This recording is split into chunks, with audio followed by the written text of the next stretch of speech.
Welcome to the Nonprofit Exchange Podcast. Stories by leaders for leaders to help you raise the bar on your own excellence, to release the potential inside of you. Now, here's today's podcast. Hello, everyone. This is Hugh Ballou. We're back for another episode of the Nonprofit Exchange.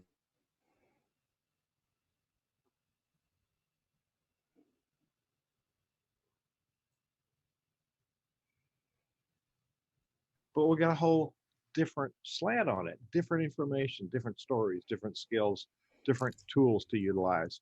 So our job is to help nonprofit leaders learn more about leadership and to actually install good, sound business principles into this nonprofit business that we champion.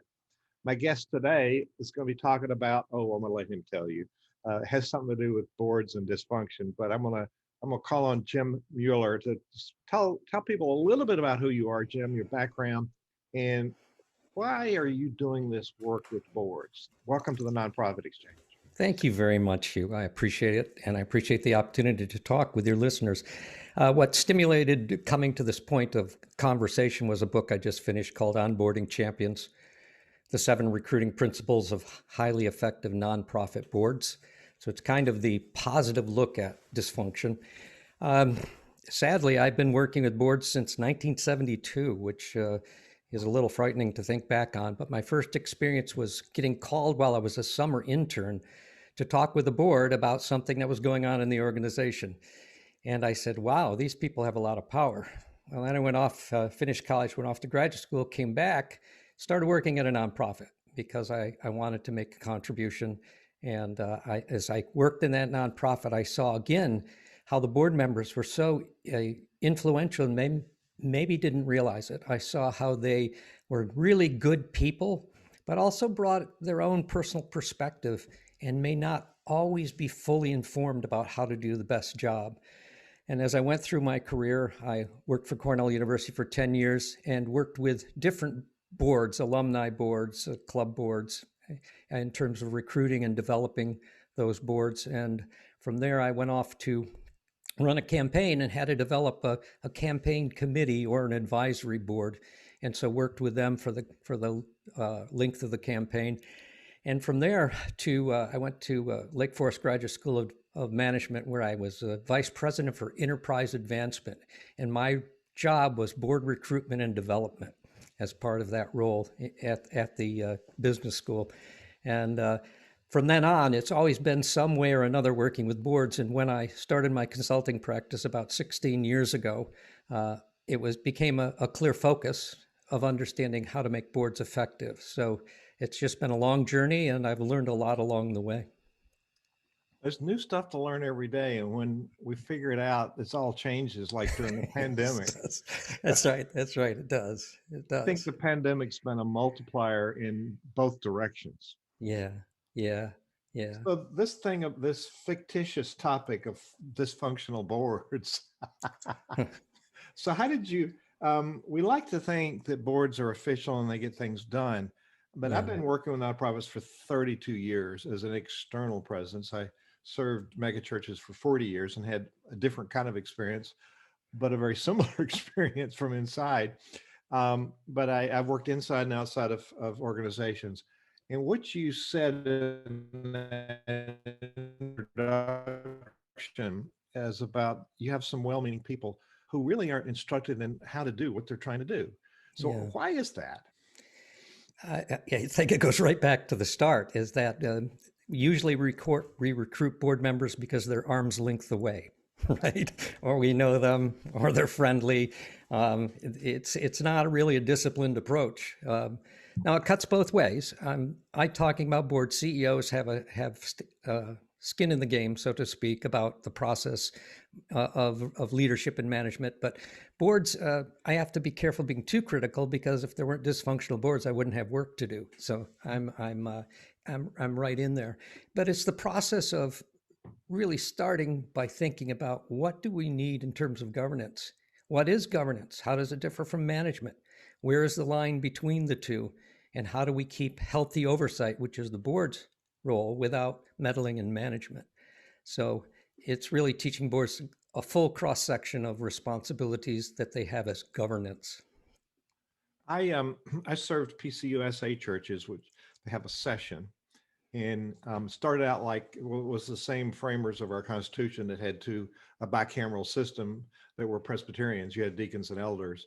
Most of the churches have gone to a unicameral system, but I found when I worked for the church and working externally, very few of those boards understand how to be the board, how to be the session. Yeah. And Yeah. I don't find that very different in nonprofits. Now, Yeah. is your specialty solely with nonprofit boards, or you work with for-profit boards as well? Well, I work in terms of board governance. It's nonprofit boards. They're a unique beast. They're there to serve their community. I mean, they are entrusted with the public good, watching out for the public trust. And so it's very different than a for-profit line where the board is looking out for the shareholder, which is very different than looking out for the interests of the community. So nonprofit boards have a harder job, I think, because they have a larger legal responsibility in terms of ensuring the public trust that the organization is doing what it's supposed to do in a way that's effective for those it serves. So it's a bit different. I focus there. So when you have a first conversation with a board that is a potential client, just I'm making this up. You know, you gave me some really good questions, but I'm going to give you some hard ones. That's good. I expect it. I told you we're going to have fun. So you have this first conversation with them, and you know they're dysfunctional. Do they know they're dysfunctional? And how do you have a conversation about functioning without hurting their feelings or ruining the relationship so they don't hire you? Yeah. You know, that is a hard question. That's a good question. Now, first, I have a confession to make. I went to seminary. That's where I went to graduate school. And I also pastored a church for a short time. And talk about dysfunction, I found it really rife in that place because everybody brings a certain perspective on things and they're pretty sure they're right. So when I encounter a board, you know, there's limitations to what it can do. Are they receptive? Is first. And I always say, I wonder how elastic their imagination is, how well they see themselves. So I'll ask questions like, what do you want to achieve? How do you see your role? What are your responsibilities? And what difference do you want to make? What are the biggest challenges? So I create a series of questions that will help me understand where they are. And then I lead them through a process of discovery. And many times I'll work with the three basics: values, vision, and mission. And that really opens up a board to see themselves in a mirror. Because in a mirror in terms of who they are. But my point with many boards is don't look in the mirror, look out the window. Or rather, are you having an impact on the community you serve, or are you just trying to make yourselves look better? And so we talk about vision as how is the community better because you exist? What do you want to achieve for them? What are the core values that call you into doing the work you're doing? And what is the impact you're want to have? And so they start to discover where their shortcomings are through a really good session of conversation and good questions. You know, they know that stuff, but it takes somebody from outside to challenge and to nurture that conversation.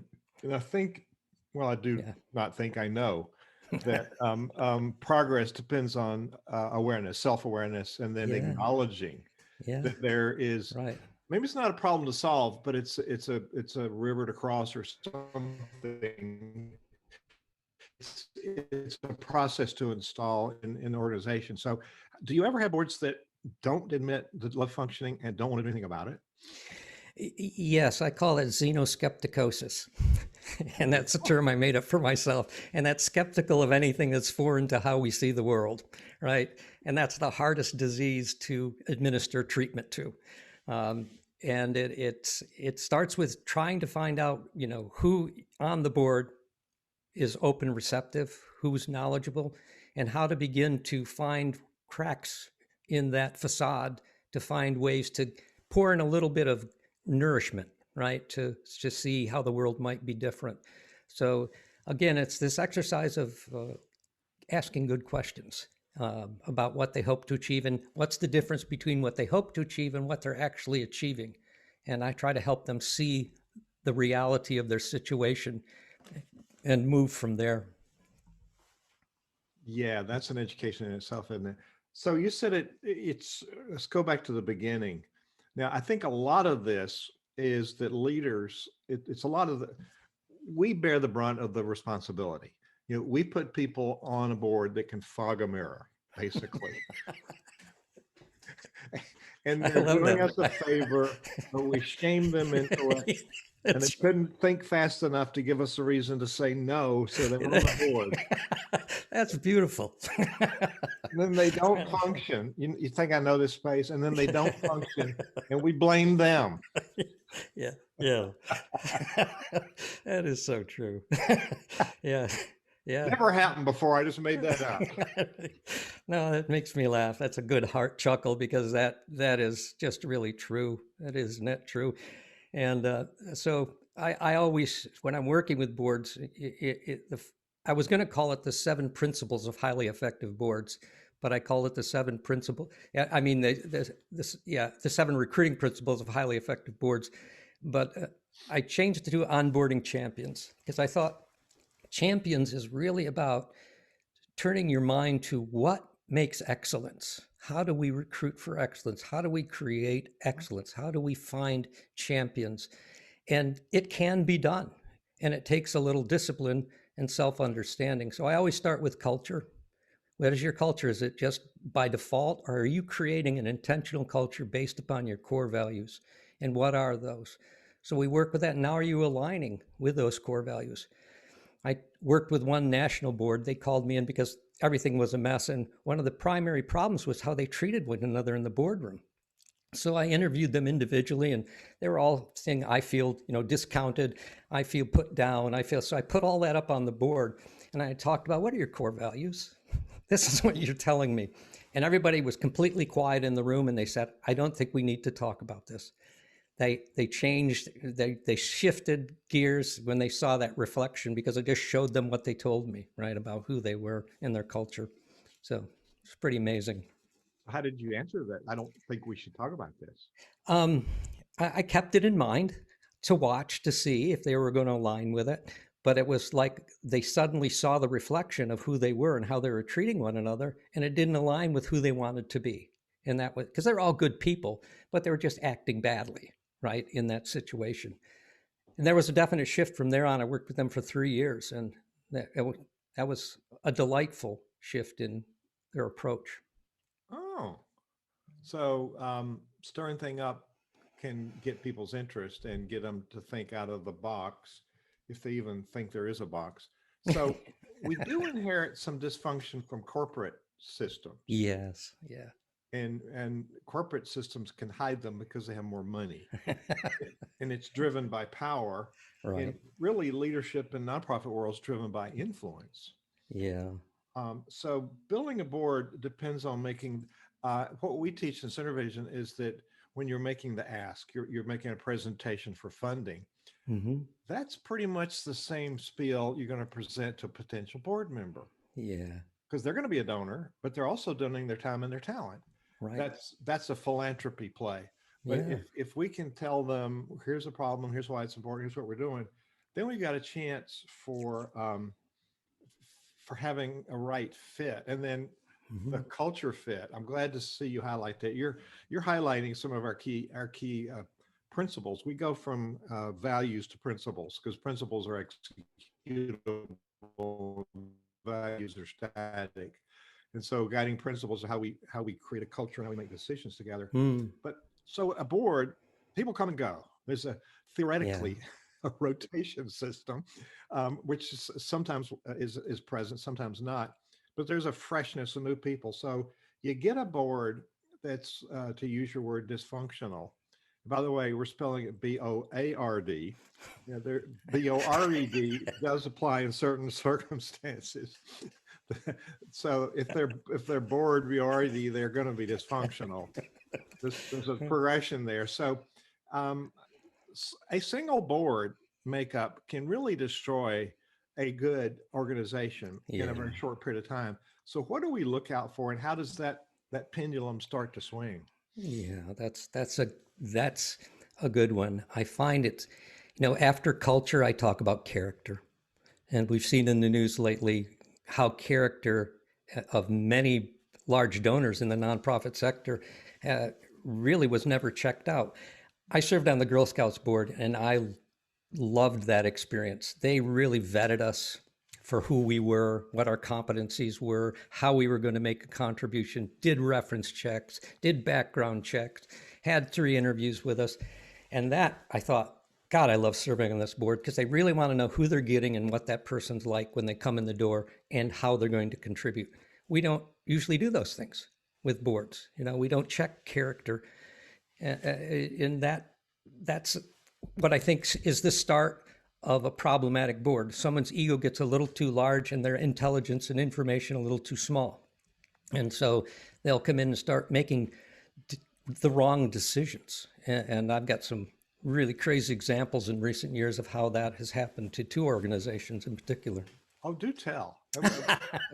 I love gossip. Well, one organization was a youth service organization. And what they came up with was they suddenly had a cutback in a government funding.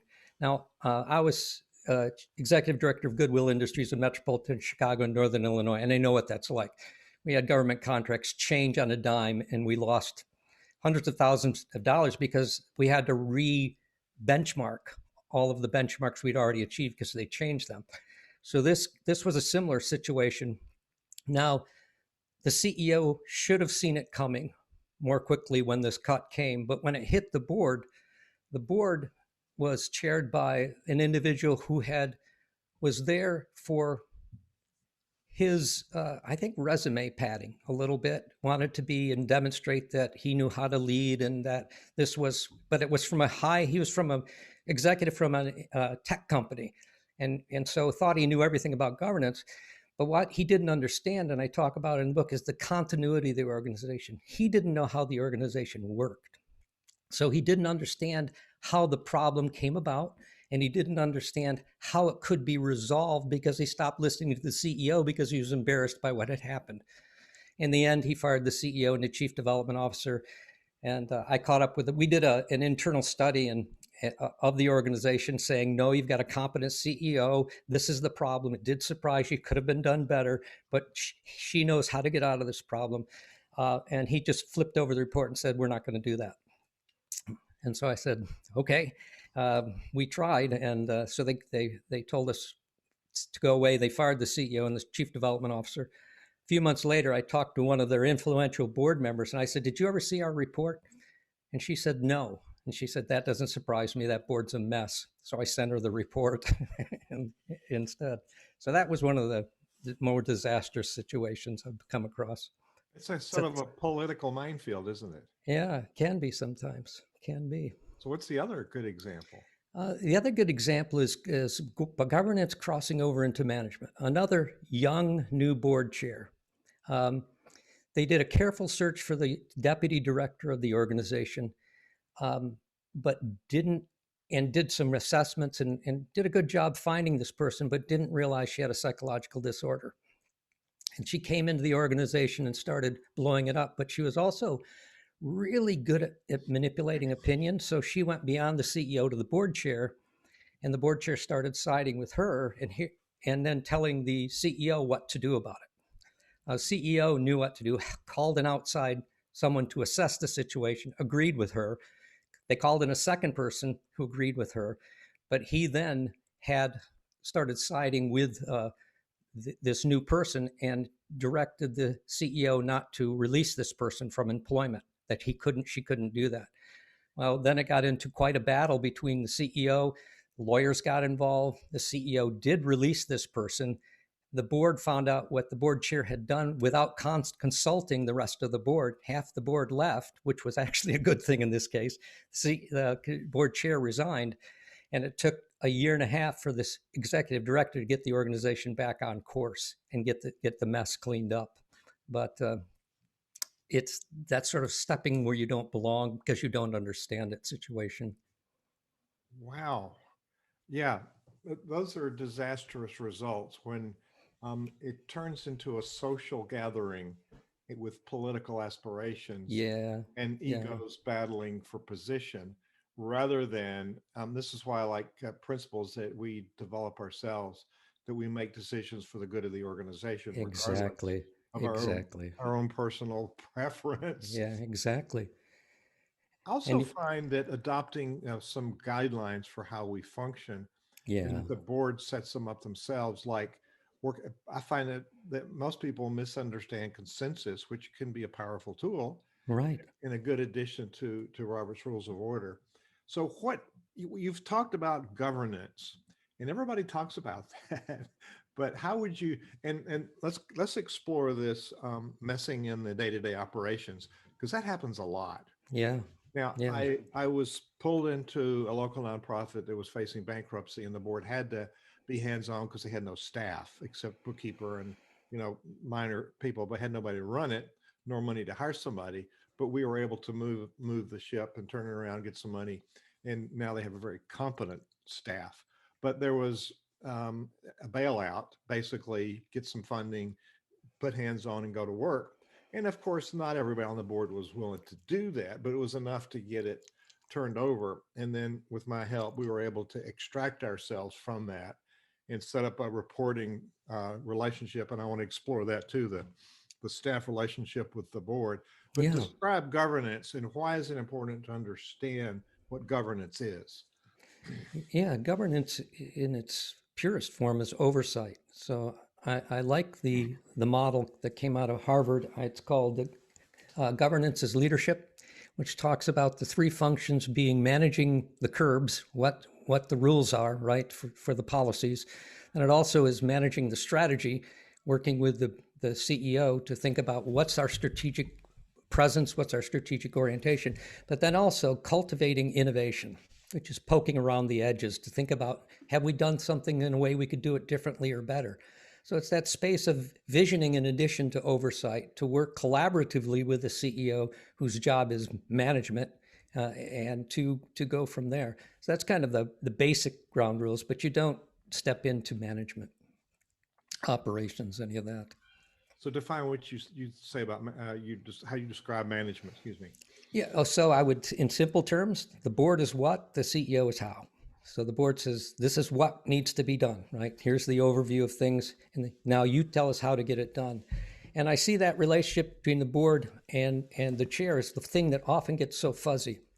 And what I tell executive directors and organizational CEOs is that you're not subordinate to the board. You're accountable to the board. The CEO is at that level with the board, but responsible for management.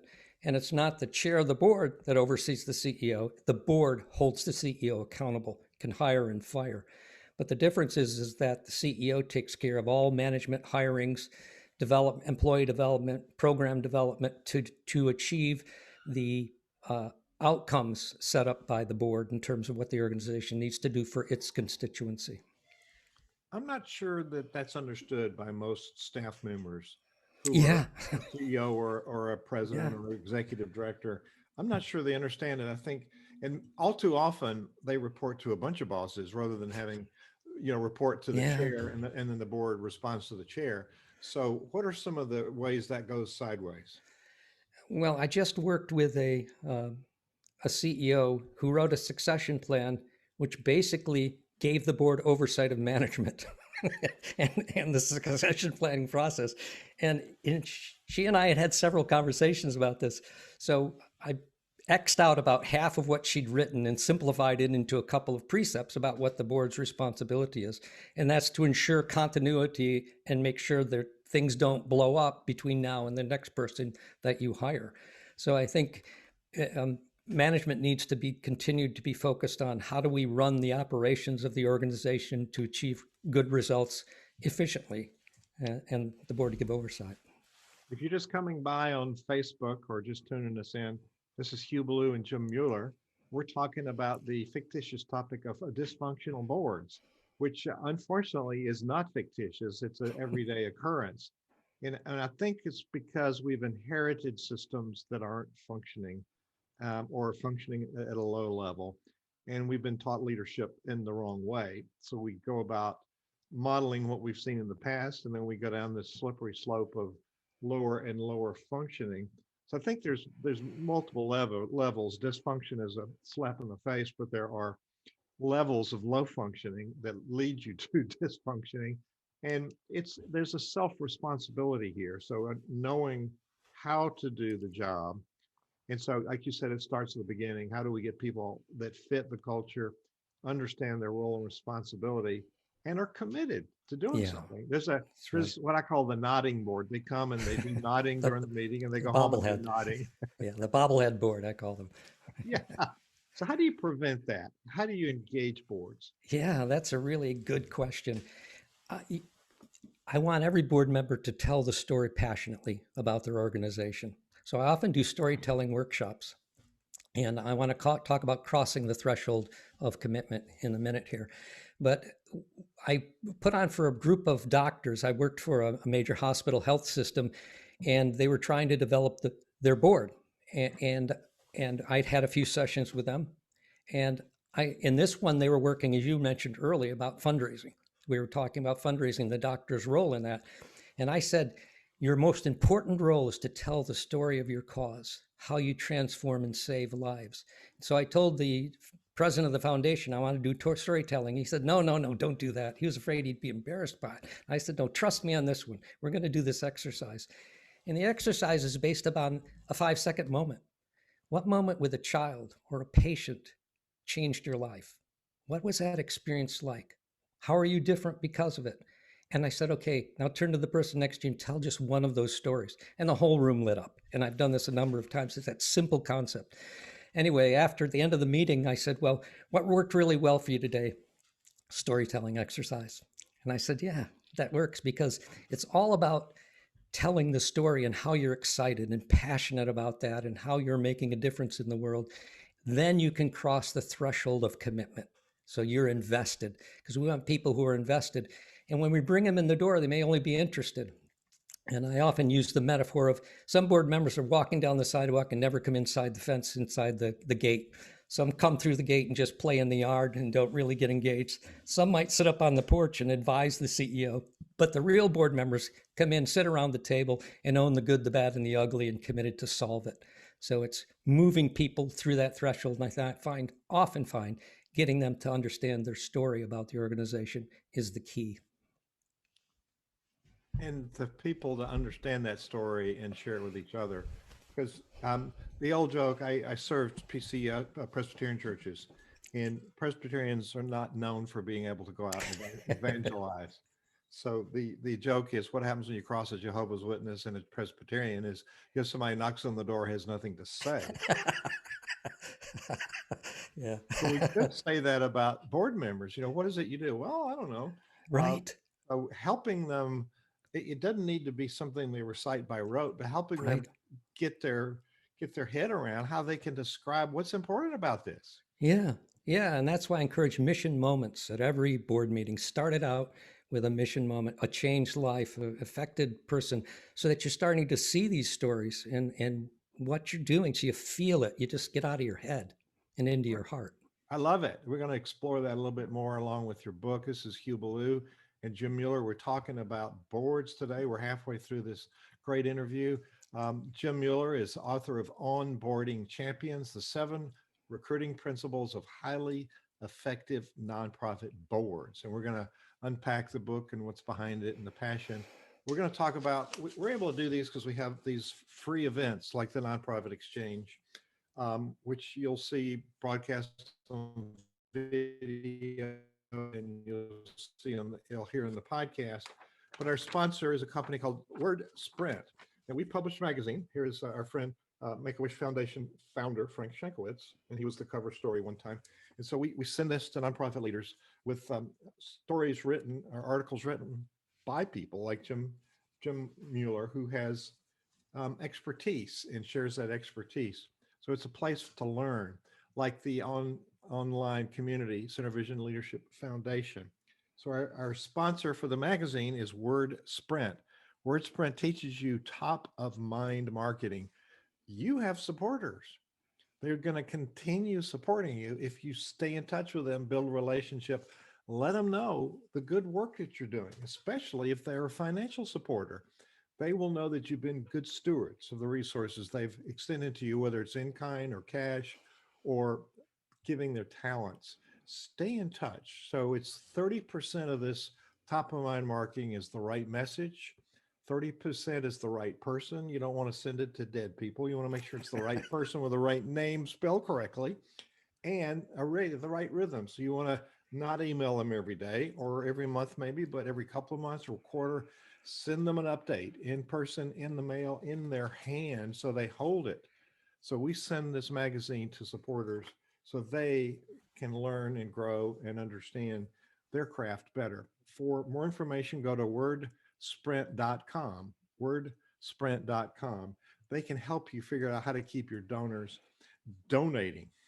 So guest is Jim Mueller, and it's a German spelling. So this book here that I'm looking at, the Essential Guidebook for Every Nonprofit Board Member and Executive. So is this a textbook for board members to learn what to do? Yeah, I've asked a number of people to tell me what they saw, and they said your book is so accessible and practical.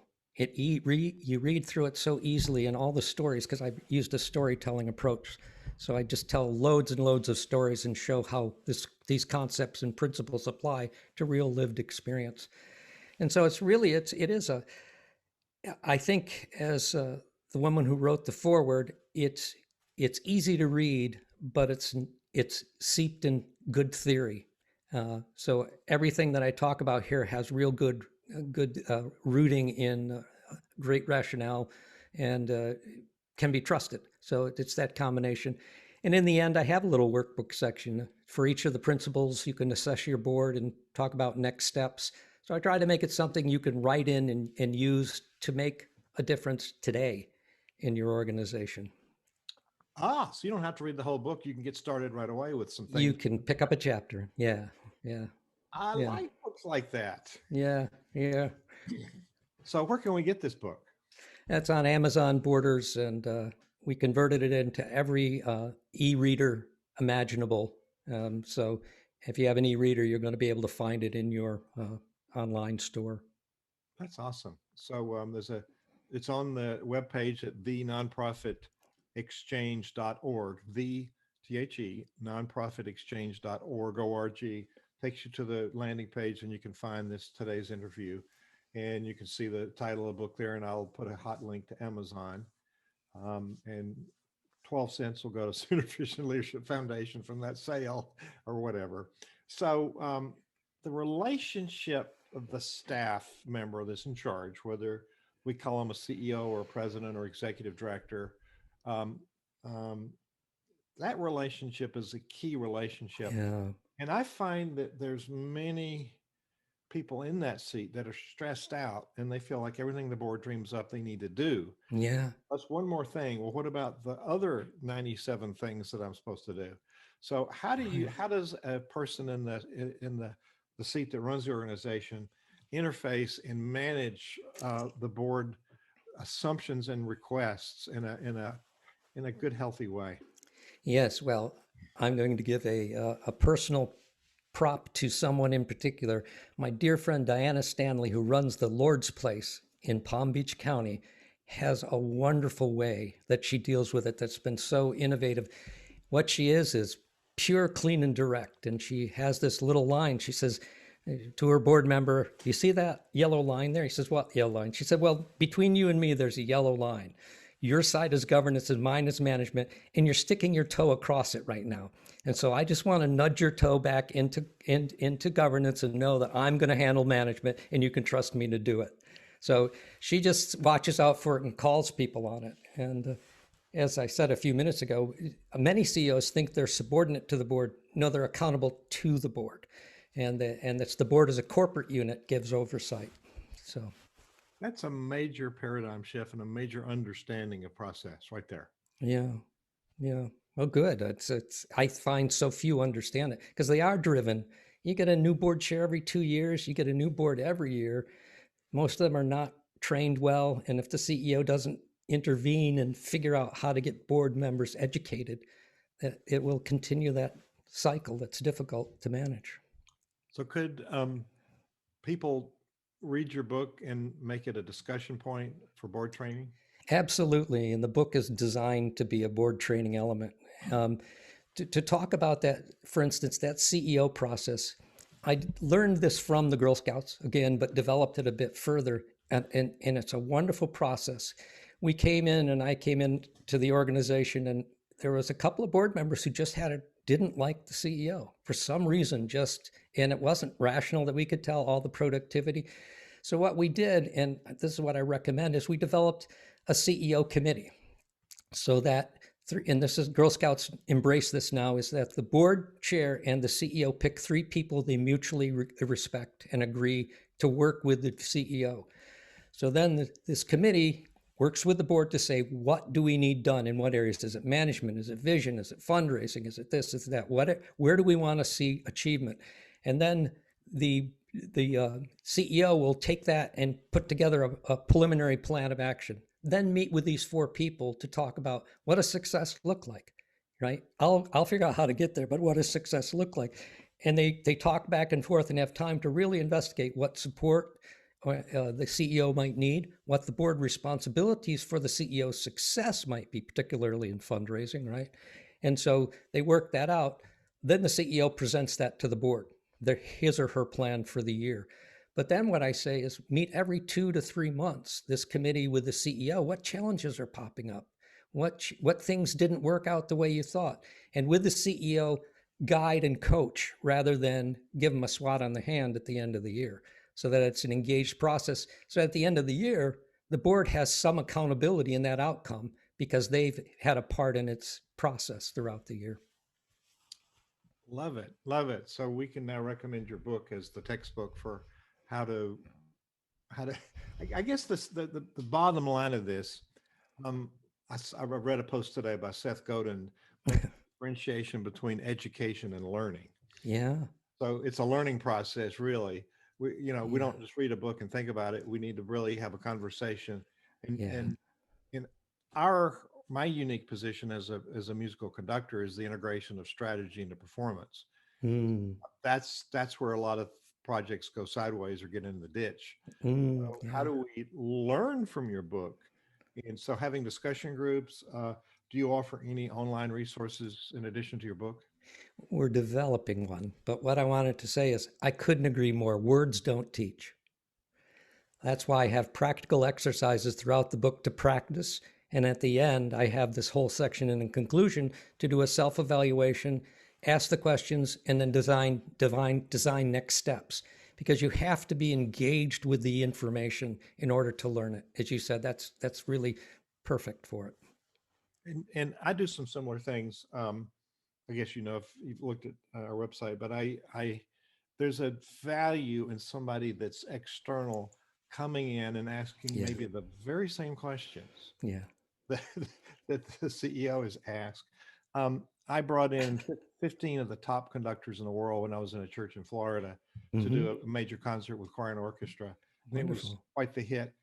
They would come in front of my choir and say the same things that I had said before. And the choir would go, "Oh yeah, that's a great idea." And but I didn't mind because people heard it. So we come at it, and it really shouldn't be that way, but it's why people go to marriage counselors, because they can't talk to each other. Yeah. 2 things that you said. Just today, one of my clients said to me at the end of the conversation, he said, not a knock at you, Jim, but because you're an outsider, we talked about this better. And my favorite anecdote, though, was a few years ago, the chair of the board of a very large Miami-based homeless service organization said to the CEO when he was going to hire me, he says, "Where does he live?" And he told him where he lived. He said, "That's far enough away to be an expert." And I said, that is perfect. And he was a lawyer, so he understood these things. So. Out of town, out of the county, next county line. So you mentioned the 7 principles. Yes, it's similar to your approach. There are so many models that work. My advice is always just pick one and stick to it, because it's going to lead you down the right path if it's a good model. My model is just one of the pathways. And I talk about starting with culture, figuring out your culture, making it intentional. Then just check for character. I find that some nonprofits, especially if it's a wealthy donor that might come to the board, don't do due diligence. One of the nonprofits that I work with just found out that their major donor is going to be indicted on federal charges coming up very soon, right? And so you don't want to do due diligence, right? You don't look behind the curtain. So character is critical. And I recommend very careful character checking out, not just because someone might talk nice. And then the competence. You want me to go through all 7 of these quickly, or did you want to ask me some questions? Okay. Well, the competence is not just business acumen. Just because someone's a marketer doesn't mean they're a good marketer, and doesn't mean they want to do marketing when they sit on your board, right? So it's an interview process to figure out if someone has the competence. And I always say, draw out a chart. What competencies do you need? Think about independent judgment. And what I love about you and your show is humor. I always recommend check out the person's humor. And then do they have emotional, creative, or intellectual intelligence, right? Do they have those pieces? So when you look at competencies, it's these governance capabilities that you want to make sure the person has and brings to the board. And then composition, connections is the next one. So when I talk about connections, I talk to people about it's connections to wealthy people is the first thing they think. But I said it's also connections to the people you serve. Are you connected to them in the way that you need to be connected to understand their needs? That's the public trust you're serving. Then connected to the people who can make a difference in your community, connecting to influential people. So are you looking at the broad band of connections you need for your organization to be successful, all of whom need to have these characteristics and these competence characteristics?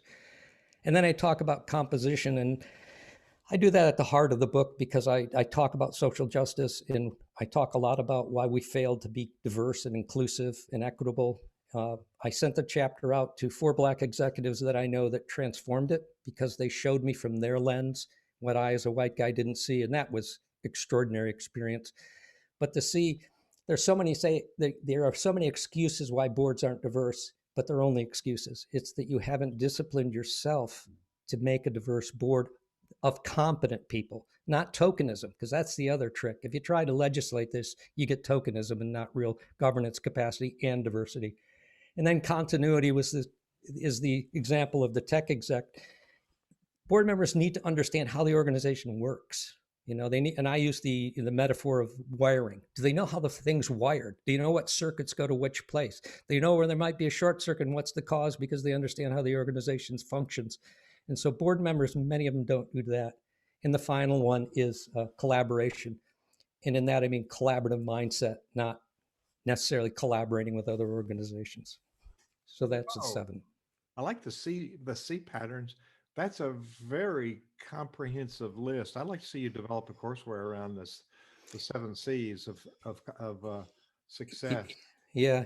Well, I'm working with someone right now to do that, but they always take a little while. So, that's part of your book. I mean, that's part of your methodology is, writing a book is a journey. And for yes, me, I've got 7. It's a clarity of thought, and yes.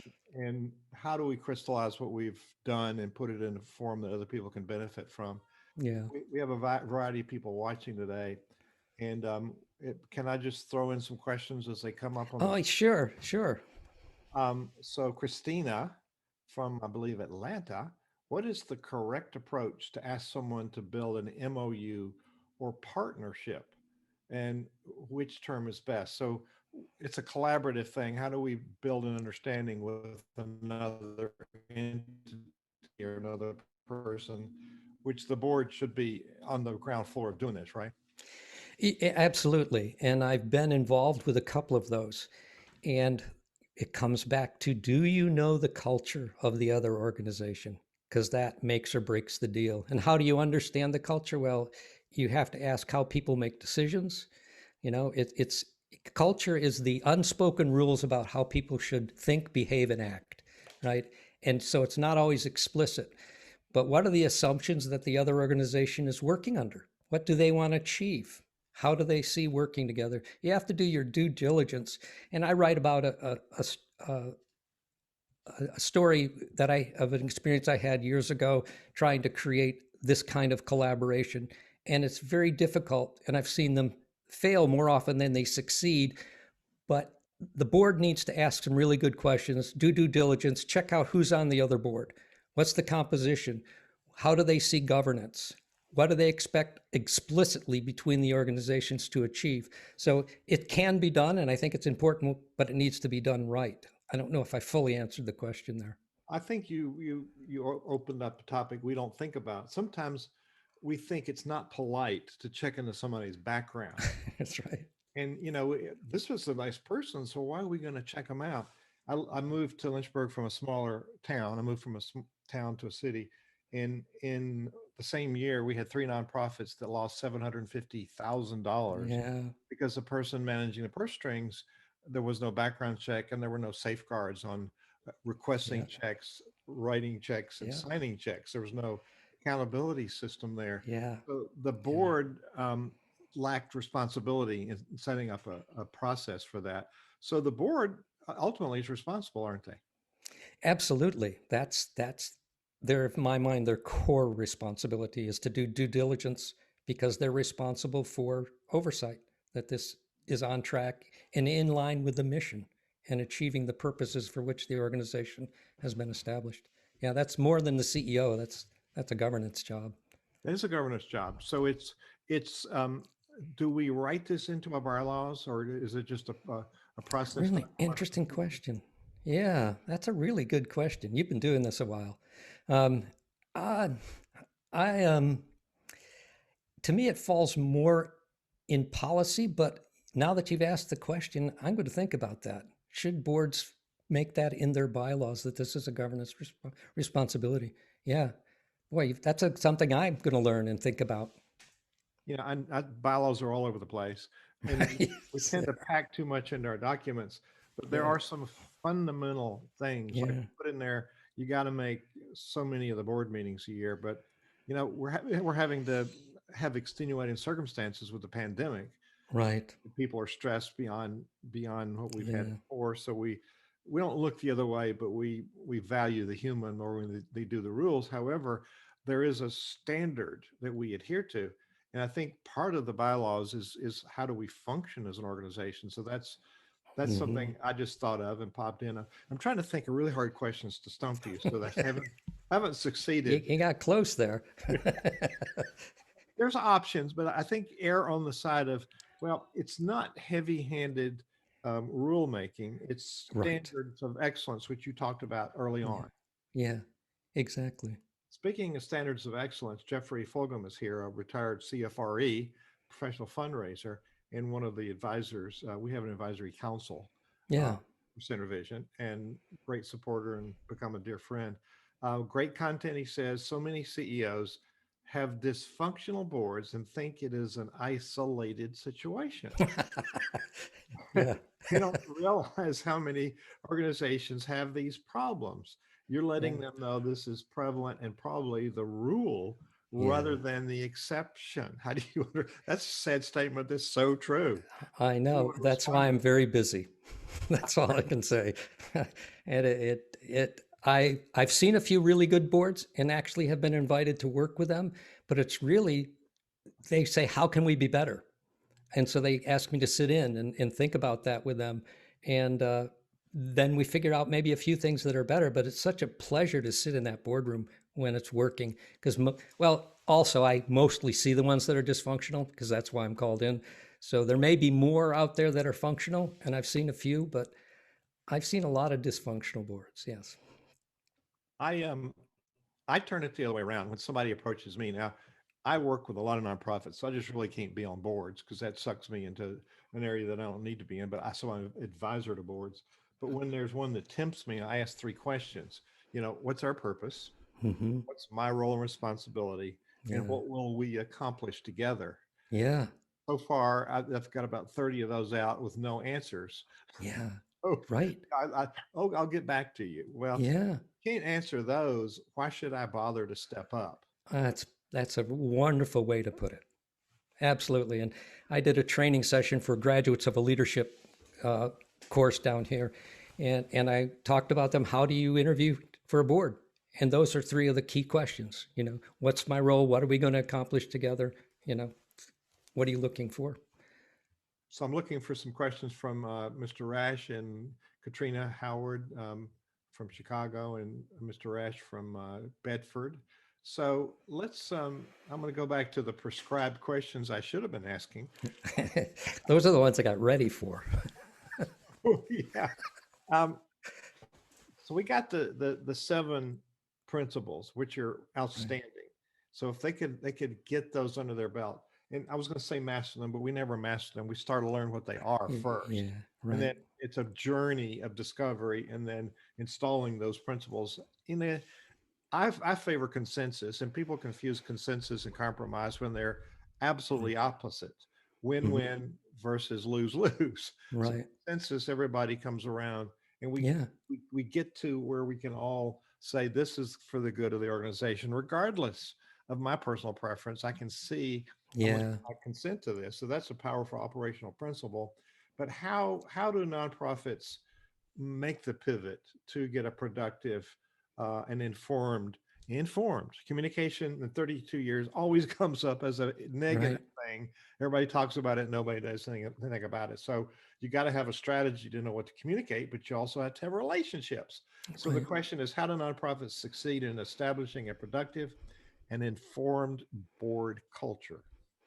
Yeah, wow, that's a huge question, and it taps into every piece of what the book talks about. But I'll try to take a stab at it, kind of at a more surface level. But it's really making a commitment that you're going to do it. That is the very first thing, that we're going to change the way this board functions. And so the CEO and the board chair are two key players in this decision. And then you have to recruit a couple of more board members to say, we're going to do this. And once you do that, you start with, what do we want our culture to be? What are our core values that shape what we are? And then, do we know our responsibilities as board members?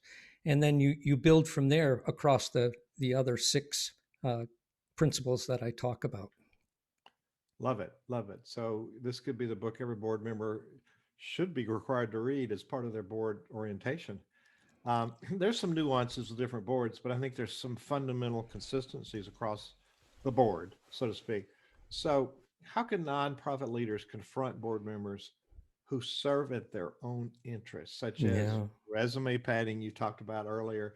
I'm on this board. It's a status thing. I don't care if I do anything. I'm just listed there, networking, whatever. Or those who are becoming dead weight or even disruptive rather than investing wholeheartedly in the cause of the nonprofit. Yeah, that falls to the board chair. And I had that. It doesn't happen often. That's why I highly recommend term limits, because you can get unproductive board members removed without the embarrassment. I took over the chair of a board where my daughter went to school for their foundation. And when I got there, I found it was typical, no sense of what the core values, no vision, no mission, no board development activities going on. And we were able over the next few years to transform that board significantly. And it takes ongoing and consistent attention to good practices. But I had to ask a couple of people to go off the board. And so how I approached them is I called them up personally on the phone. For instance, I might say, well, I have noticed that you haven't come to any meetings lately. Yeah, no, I haven't come. And what did you hope to accomplish by being part of the board? Because we're growing and we're changing. And I'm wondering whether it's the right fit for you right now. Because we need board members who are present with us, who are fully engaged. And if that's not something that fits with your life right now, we understand that. But we're at a place where we're making great progress, and we really need all of our board members on board. And he resigned. But I gave him the option, without embarrassing him, but to ask him some good questions about, what were his motives, what was he hoping to achieve, and what our expectations were for board members. And we were able to fill his seat with a very productive, another board member that we carefully chose. But it's a hard thing. Well, I think people avoid conflict. Yeah. If they see that as as a negative force, And what happens is everybody else sees you as a bad leader because you're not dealing with it. And it really is a negative impact on the rest of the board. It does. Because there's somebody not Absolutely. functioning and you look the other way, which really does not energize other people. So Yeah. actually, sometimes I've had to do that, and people are relieved because they know it's Yeah. not working. Yeah. Yeah. They don't know how to tell you. They think Yeah. they're letting you down, but they're not functioning, so they're letting you down anyway. Yeah.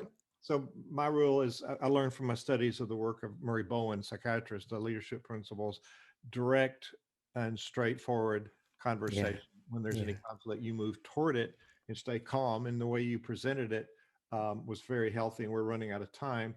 So I'm going to ask you the last question here. But Jeffrey said many years ago, I left an organization primarily because the board wanted to govern and manage. I Yeah. said, you can't do that. They insisted. So I insisted that I resign. Um, Yeah. Yeah. and he said, this is not uncommon. No, no, it's not. And even with some of the clients that I work with, trying to help them push back and find the line, I've been had some good successes when boards understand that they shouldn't cross that line and they're receptive. And I've had experiences where the board chairs left because they say, that's not, I should be more engaged in making sure this organization is doing the right stuff. So I congratulate this individual for resigning because maybe that's the only step that's going to bring some clarity around the process.